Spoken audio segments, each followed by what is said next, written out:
Olá, queridos, bendito seja o nome do Senhor. Eu preciso orar nessa manhã para poder falar alguma coisa com você muito séria mesmo. Antes mesmo de nós conseguirmos abrir a palavra de Deus, eu quero orar pedindo a Deus que nos ajude nisso que precisamos conversar. Vamos orar? Santo Deus e Pai de amor que estás nos céus, a grande responsabilidade que temos de abrir a palavra diante do mundo e dando a oportunidade que Teu Espírito trabalhe nos corações. Eu rogo a Ti que nos dê iluminação, nos dê entendimento, sabedoria do céu, nos dê Teu Santo Espírito para entendermos em nome de Jesus. Amém. Toda vez que a gente grava um estudo bíblico, a gente não sabe aonde vai chegar. Você que está com esse estudo bíblico aberto, você vai entender a importância de passar isso avante. Vou te explicar o que eu estou lhe dizendo. Até agora, nosso estudo bíblico foi básico. De agora em diante, ele passará por uma situação média, que são assuntos muito importantes e profundos. Por exemplo, agora nós vamos estudar o que é a pessoa, o que é o homem.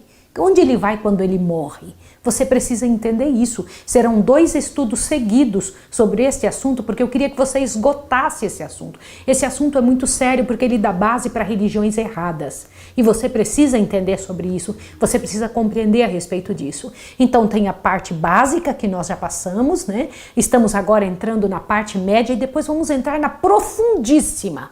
Por quê? Porque teremos que estudar profecias juntos.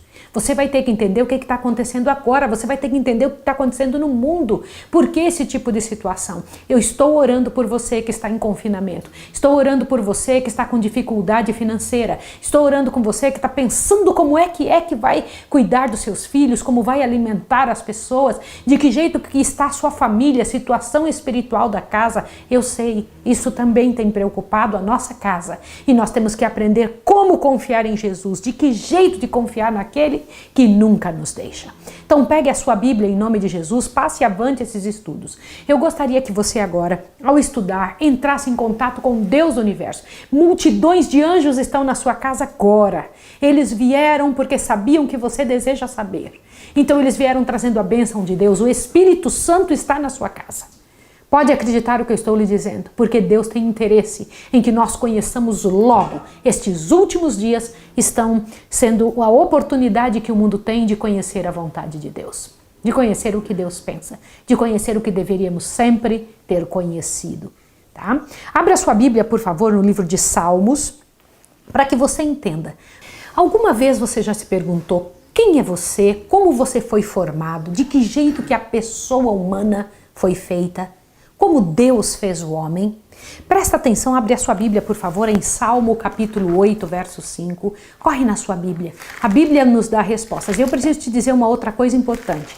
Você percebeu que eu não estou usando nenhum outro livro? Só a Bíblia, perguntas e respostas. Por que isso?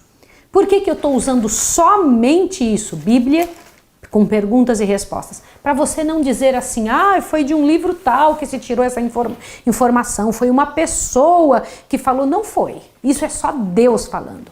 Então você agora vai entender só o que Deus fala na sua Bíblia. Você pode ser evangélico, pode ser católico, espírita, pode ser de qualquer religião. Se você tem uma Bíblia, você vai ver que é o que a Bíblia diz. É o que a Bíblia diz. Tá bem que nós estamos estudando. Salmo 8, verso 5, vamos entender como o homem foi feito por Deus. Salmo 8, verso 5 diz: contudo, pouco menor do que os anjos o fizeste, e de glória e de honra o coroaste. Então os homens foram feitos menor um pouquinho do que os anjos. Interessante isso. Então os anjos são superiores aos homens? Sim, são superiores aos homens em várias coisas. Mas hoje eu quero que você entenda o homem. Hoje eu quero que você entenda a raça humana. Eu estou falando no sentido genérico. Segunda pergunta. Qual será o estado final dos justos? Se o homem foi feito assim, quando nós nos tornarmos justos finalmente, quando o Senhor Jesus vier nos buscar, o que vai acontecer conosco? São Lucas 20, vai lá, no livro de Lucas, capítulo 20. Por favor, ao abrir a sua Bíblia, veja que você está estudando só o que a Bíblia diz. Lucas 20, verso 35 e 36 nos dá essa resposta. Como seremos um dia? Verso 35 e 36 diz assim.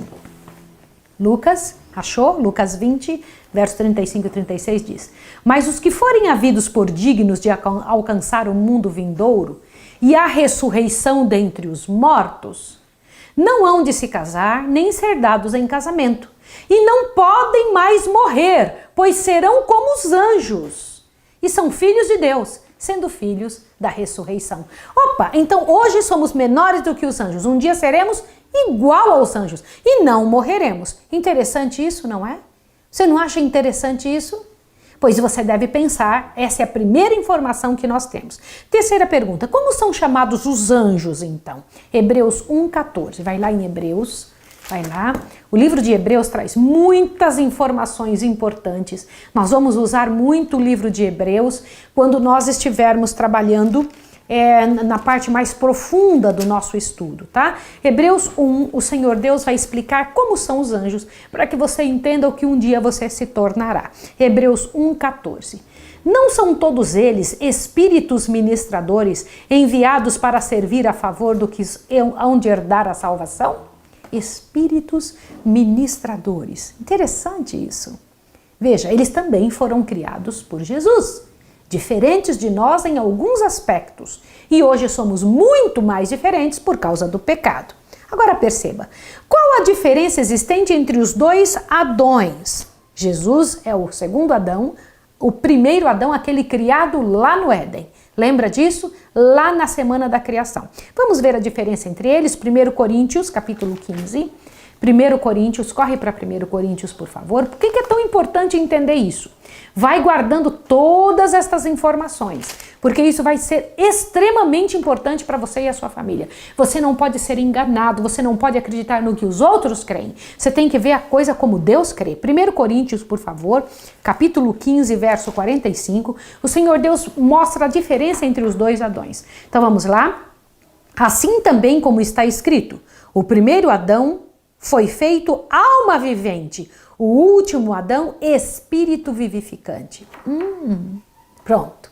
O que você está entendendo sobre você? Nosso assunto hoje não são os anjos, nosso assunto não é Jesus, é quem é você. Você já sabe que você foi feito menor que os anjos, sabe que os anjos, eles vivem numa outra situação e esfera diferente da sua. Você já entendeu que os anjos são espíritos ministradores e que um dia você será como os anjos. E entendeu também que o homem foi feito alma vivente. O que é isso? Esse corpo que agora temos é natural ou é espiritual? Você sabia que tem corpo espiritual e corpo natural? Não estou falando de espíritos andando com um lençol por cima, não estou falando de fantasma. Logo, logo você vai entender de onde vem essas ideias malucas de fantasma, de onde vem essa situação. Logo, logo você vai compreender. Mas agora a minha pergunta é, o corpo que temos agora é natural ou é espiritual? 1 Coríntios 15, 46. Aí mesmo onde você está. Olha o que diz aqui. Mas não é o primeiro espiritual, senão o animal e depois o espiritual. Interessante isso. Mais avante. Aqui se refere à semeadura, olha bem, aqui citada, presta atenção. O que é isso, essa tal dessa semeadura de 1 Coríntios 15, 36? Dá uma olhada, 1 Coríntios 15, 36. Insensato, o que tu semeias não é vivificado, se primeiro não morrer. Vamos entender essa semeadura que está falando quando comenta a respeito de corpos humanos celestes e corpos humanos. Você não sabia que tem corpos celestes e corpos terrestres? Aí mesmo em Coríntios, capítulo 15, observa o verso 40. Isso mesmo, acompanha comigo. E há corpos celestes e corpos terrestres, mas uma é a glória do celeste e outra a glória do terrestre. Você sabia disso? Esse tipo de carne aqui vai precisar de mudança para poder ir para o céu. Você entende isso? Nosso corpo precisará de mudança para ir para o céu. Por isso é preciso a glorificação. O que significa essa tal semeadura? Olha bem, só para que você entenda. O homem não possui ainda natureza imortal e espiritual igual a dos anjos. Nem a terá antes da ressurreição. O que é isso, ressurreição? É muito importante você entender. Naquela ocasião, na ressurreição, se é justo, tornar-se-á imortal. Não poderá mais morrer. Isso está escrito em Lucas 20, verso 36, que eu li com vocês. Porque será igual aos anjos. Mas vem cá, Maísa, mas os anjos do mal vão morrer. Sim, Eles perderam a capacidade que Deus havia dado. Adão também tinha sido feito para nunca morrer. Todos os seres que Deus fez com esse intuito. Quando o pecado entrou, o salário do pecado é a morte. A morte só acontece por causa do pecado, filhos. Essa é uma realidade. Isso é muito sério. Como é que é definida a natureza do homem? A natureza humana como é? Vamos dar uma olhadinha, por favor, para que você veja Salmo capítulo 8, volta lá para Salmo. Você tem percebido que eu continuo aquele meu método de trabalhar, que é trabalhar com um pouco do Velho Testamento e um pouco do Novo Testamento, para que você não pense que uma parte da Bíblia diz uma coisa e outra parte diz outra. Olha lá, Salmo capítulo 8, verso 4, olha lá, quero ver como é que você vai entender essa parte aqui, diz assim: como é que é a natureza do homem? Essa é a pergunta. O homem que é mortal, para que dele te lembres. Eu vou ler desde o verso 1. Vamos ler desde o verso 1.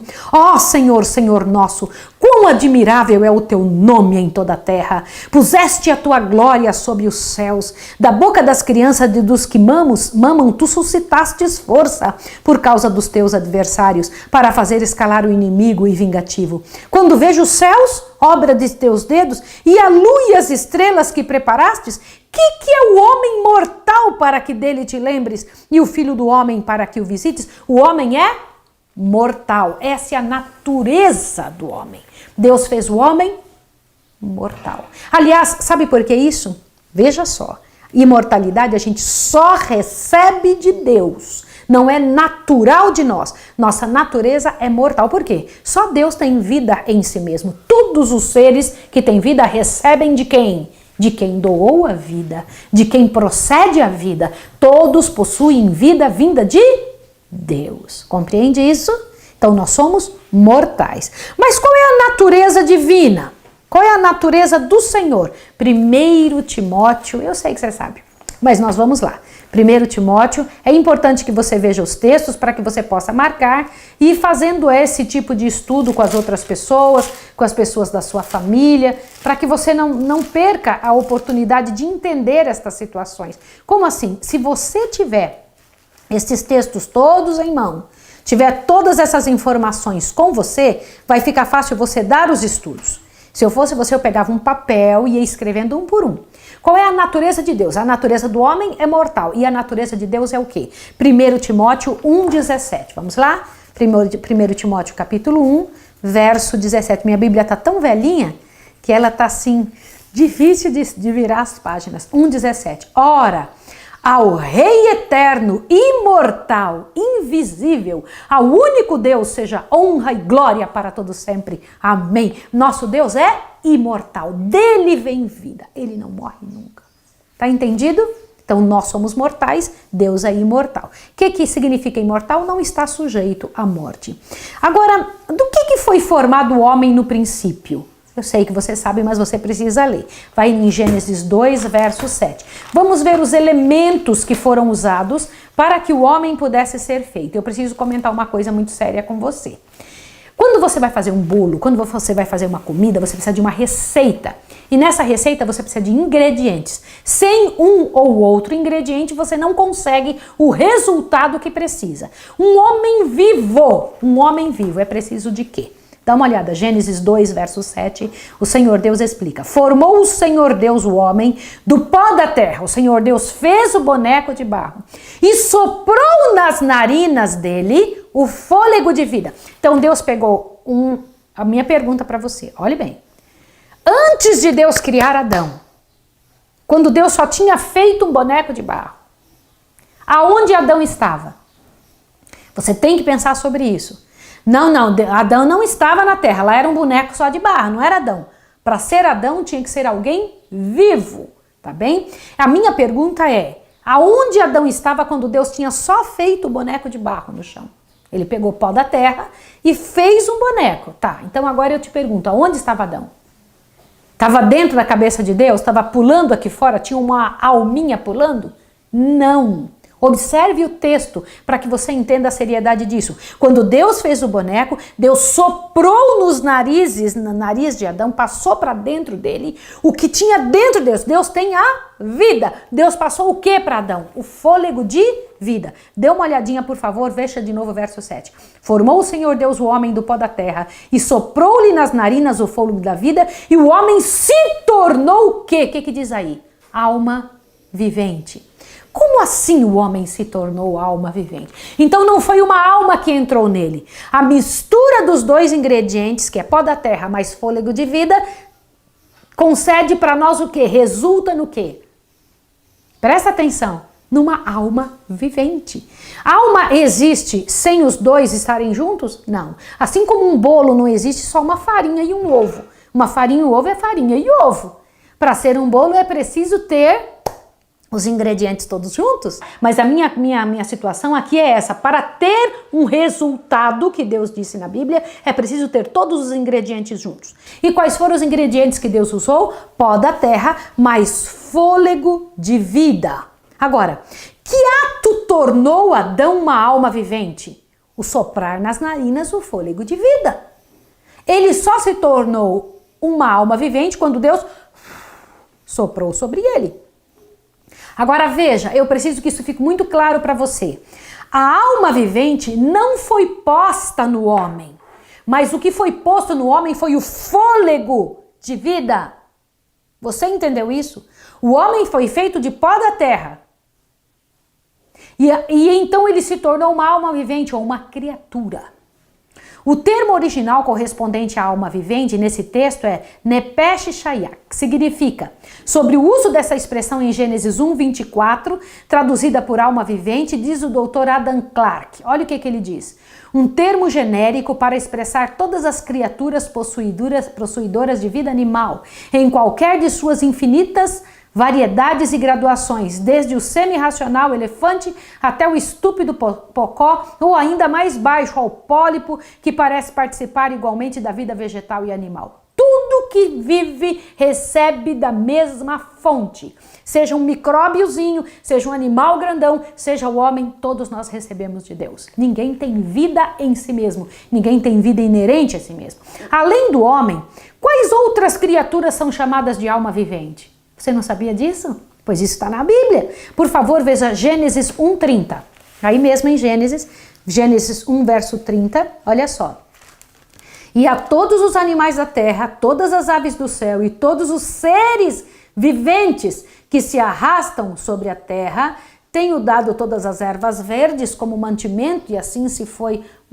Então Deus chama de seres viventes também os animais. Interessante isso. Além do homem, quem também tem o fôlego de vida? Por favor, em Gênesis 7, 21 a 26. Quem também tem o fôlego de vida além do homem quando foi criado?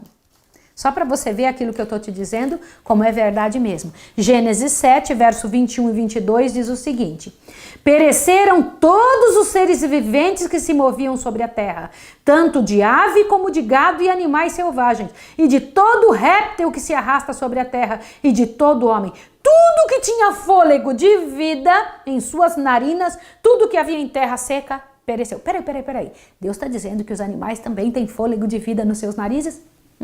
É isso que ele está dizendo. Interessante isso. Isso tem que fazer uma diferença muito grande na sua cabeça. E esses animais têm o mesmo fôlego que o homem? Os animais têm o mesmo fôlego que o homem? Eclesiastes, vai em Eclesiastes, vamos embora. Só para tirar a dúvida completa da sua cabeça, Eclesiastes é depois de Salmos, acha para mim Eclesiastes, por favor, para que você possa ver Eclesiastes, capítulo 3, vamos lá, verso 19, tem algo muito interessante, olha o que diz aqui. Isso vai encher seu coração. Porque o que acontece aos filhos dos homens, isso também acontece aos animais. A mesma coisa lhe acontece. Como morre um, assim morre o outro. Todos têm o mesmo fôlego e nenhuma vantagem tem o homem sobre os animais. Tudo isso é vaidade. Peraí. Tudo é a mesma coisa? Sim. Isso quer dizer que tanto os homens como os animais morrem, tanto os homens como os animais também têm fôlego de vida, receberam da mesma fonte.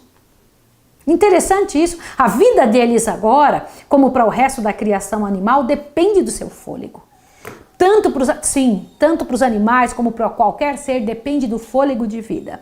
Agora, como Jó chamava esse fôlego de vida no seu nariz? Vamos entender o que Jó entendia sobre isso. Abre a sua Bíblia no livro de Jó. Se você entender essa parte agora, você vai entender a segunda, é antes de Salmos, Jó é antes de Salmos. Você vai entender essa parte importante do segundo estudo. Jó, vai lá, Jó capítulo 27, por favor. Jó 27, corre lá. Jó 27, você vai entender como Jó chamava o fôlego de vida que estava no seu nariz. Jó, capítulo 27, verso 3 diz assim: enquanto em mim houver alento, enquanto em mim houver o Espírito e o Espírito de Deus no meu nariz. Pera um pouquinho só. Incrível. Em algumas traduções, fôlego ou sopro de Deus é dito Espírito. Por quê? Por quê? Você precisa entender isso. Quando o homem morre, o que acontece com esse fôlego de vida? O que acontece com isso que entra dentro dele? Para onde vai? Você precisa entender. Vai lá. Eclesiastes 12, verso 7. Volta para Eclesiastes. Eclesiastes 12, um pouco depois de Salmos. Eclesiastes 12, verso 7. Traz uma informação interessante. 12, verso 7. Diz assim: e o pó volta à terra, como era, e o espírito, ou fôlego de vida, volta para quem? Volta para Deus. Aquele Deus que soprou, recebe de volta. E o que acontece com a alma vivente? Na próximo estudo você vai saber. Eu preciso que você esteja aqui. O próximo estudo vai ser longo, mas muito importante. Quero orar com você agora para que essas verdades fiquem no seu coração. Senhor Deus do universo, precisamos ser libertados de ideias erradas a respeito da condição do homem na morte.